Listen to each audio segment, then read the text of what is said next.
Nos Estados Unidos, uma corte federal de apelações julgou ilegais as tarifas decretadas pelo presidente Donald Trump. O resultado saiu agora há pouco e quem traz agora os detalhes é o editor de internacional da Jovem Pan, Fabrício Naitsky.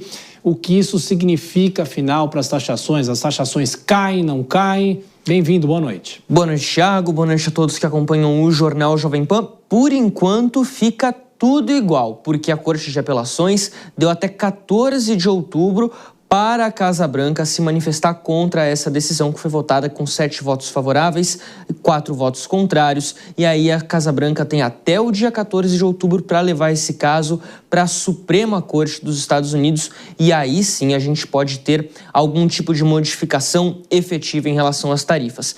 Importante destacar, aqui Donald Trump teve um revés em relação àquilo que a gente chama de tarifas globais, aquelas tarifas que foram anunciadas lá em abril, as chamadas tarifas recíprocas, e não envolve as taxações a setores específicos da economia, como foram taxados, por exemplo, o setor do aço, do alumínio, o cobre, os automóveis também. Então, originalmente, o Brasil havia sido taxado em 10%. A gente, se voltar no tempo lá para abril, nós fomos taxados em 10%. Isso significa que essa taxação cairia. Haver ainda, não está muito claro exatamente, Thiago, o entendimento em relação à motivação de algumas tarifas, porque no caso do Brasil nós fomos taxados em 10% e aí houve o acréscimo de 40% por conta das decisões políticas que a gente tem acompanhado aqui nos últimos meses. O que entendeu então essa Corte de Apelações Federal lá em Washington agora há pouco? Que a invocação da Lei de Poderes Econômicos de Emergência Internacional, que foi utilizada pelo presidente Donald Trump, foi utilizada de maneira incorreta. O que afirmaram os juízes? Que a lei concede ao presidente amplos poderes para tomar medidas em resposta à emergência nacional declarada, mas nenhuma dessas ações inclui explicitamente a faculdade de impor tarifas e outros impostos. A Corte ainda deixou claro que essa questão de impor tarifas e impostos é uma atividade que cabe ao poder congressional, que deveria ter sido decidido no Capitólio e não na Casa Branca pelo Poder Executivo, pelo presidente Donald Trump. Essa é uma lei de 1977, que ela é usada tradicionalmente contra inimigos americanos, utilizada para o congelamento de ativos, e Donald Trump usou dessa justificativa, usou dessa lei e justificou de maneiras diferentes. Primeiro ele fala em desbalanceamento comercial. Não era o caso específico do Brasil, por exemplo, já que o Brasil importava mais dos Estados Unidos do que exportava para os Estados Unidos.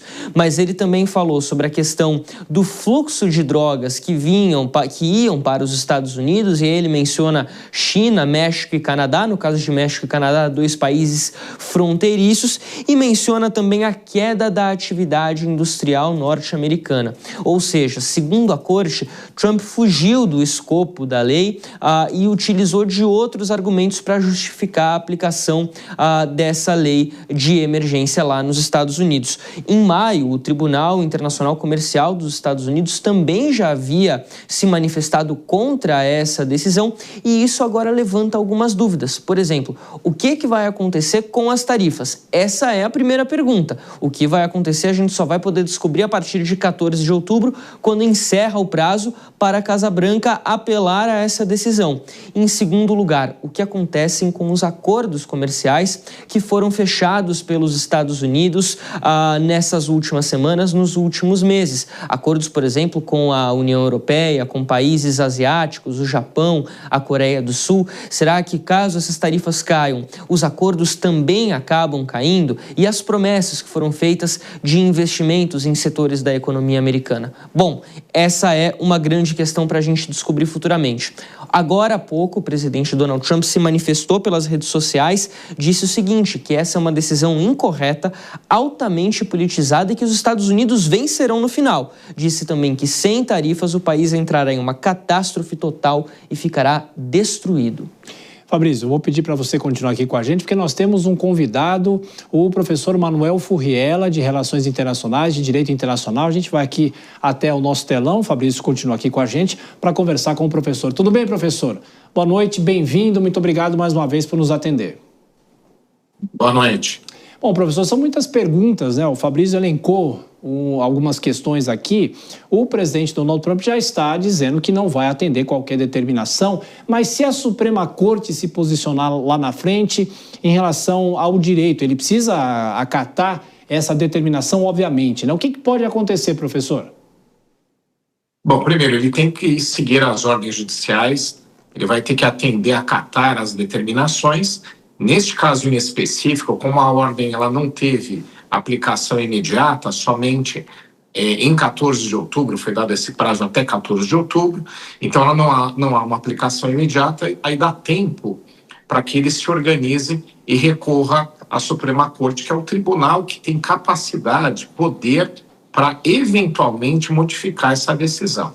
Mas falar em não cumprimento, nos Estados Unidos isso não existe, né? Propriamente as decisões judiciais no mundo todo deveria ser dessa forma, mas em especial em países onde tem, né, como é o caso dos Estados Unidos, o Estado democrático de direito bem estabelecido, não há que se falar em não aplicar.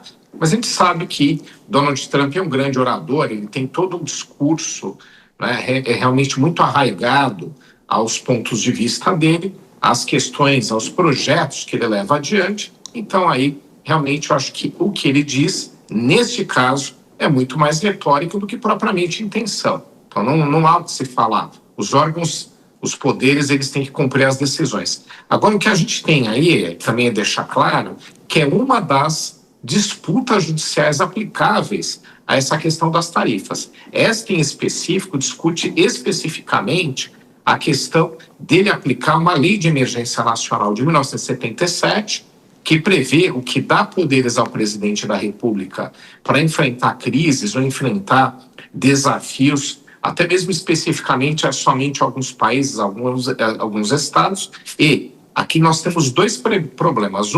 Será que efetivamente é uma questão de crise institucional ou é uma questão de desafio que se justificaria para aplicar essa lei? Então, ele tem usado alguns argumentos, principalmente econômicos, também tem a questão das drogas, né, que a gente sabe também utilizado como argumento, né, desafios econômicos principalmente, esse é um ponto, mas especificamente, ao se levar por esse tribunal, que é o Tribunal de Washington, né, a segunda instância, é um tribunal federal do circuito de Washington, né, os Estados Unidos ele é dividido em jurisdições que são chamadas de circuitos, né, especificamente para discutir se ele extrapolou os poderes que a lei lhe daria. Então, essa discussão. Agora, a gente ainda vai aguardar várias discussões de vários tipos sobre vários temas em tribunais internacionais, inclusive, e eu acho que até principalmente, alguma futuramente que vai ter no Tribunal Comercial, no Tribunal de Comércio Internacional. Acho que lá que vai ter a principal discussão. Agora é discutir, ele teria ou não poder para aplicar as medidas e, pelo que disse o tribunal, por maioria de votos,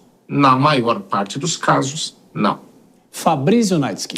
Professor, a gente viu que essa era segundo o julgamento do tribunal, essa era uma decisão que caberia ao Congresso americano de impor tarifas, impor impostos contra outros países. Você acredita que esse seria um procedimento viável hoje, dessas tarifas serem aplicadas pelo Congresso americano? Há possibilidade disso acontecer caso haja essa reversão na esfera judicial? Bom, prazer em falar contigo. Esse é um excelente ponto, né? Então, o que você tem? O Congresso americano tem o poder de editar tarifas, criar impostos, né? É uma prerrogativa do legislativo americano. E nós temos uma situação onde somente com autorização do Congresso é que o Poder Executivo poderia tomar essas medidas, né?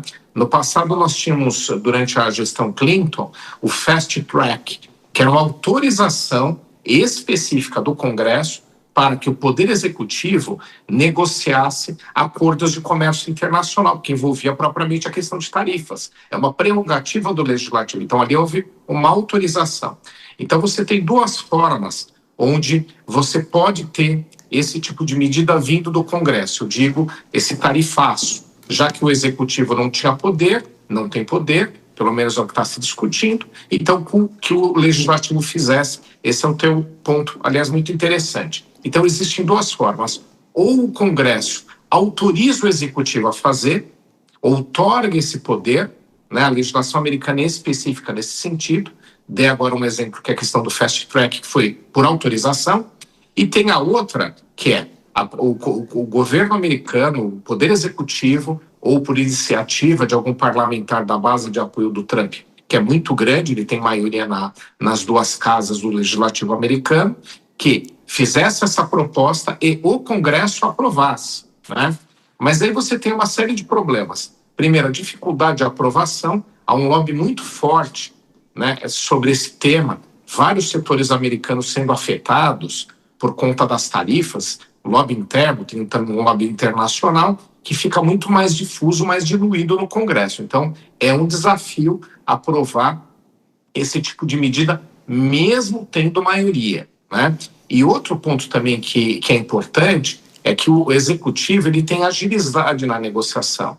Tanto é verdade que a gente percebe que o Donald Trump impõe as tarifas, as altera, vai e volta. Veja o caso da Índia, por exemplo, tinha acabado de firmar um acordo com a Índia e depois aplicou também uma sobretaxa, à semelhança do que fez com o Brasil, por conta da importação de petróleo russo, né, por parte da Índia. Então, essa agilidade de mudança, o legislativo não faz dessa forma. Ele aprova um conjunto de medidas, mas ele não fica no dia a dia fazendo ajustes como faz Donald Trump. Então, o que eu acho? A única viabilidade que teria aqui era o Congresso dar ao Executivo esses poderes. Ele próprio aplicar as tarifas e depois ficar fazendo ajustes praticamente diários, a gente sabe que há uma maior dificuldade de aprovação política e principalmente nos ajustes que são necessários. Então, não vejo grandes chances de viabilidade pelos motivos que eu estou dizendo, mas, né, o Congresso, como a gente já mencionou aqui, o governo Donald Trump tem maioria nas duas casas, isso ajuda eventualmente nessa autorização especial. Acho que essa que tem mais chance, essa de pegar por bloco ou eles tomarem as decisões, muito mais difícil. Professor Manuel Furriel, de Direito e Relações Internacionais, obrigado por nos atender prontamente. Essa informação foi divulgada agora há pouco. Muito obrigado, professor. Bom descanso e bom fim de semana.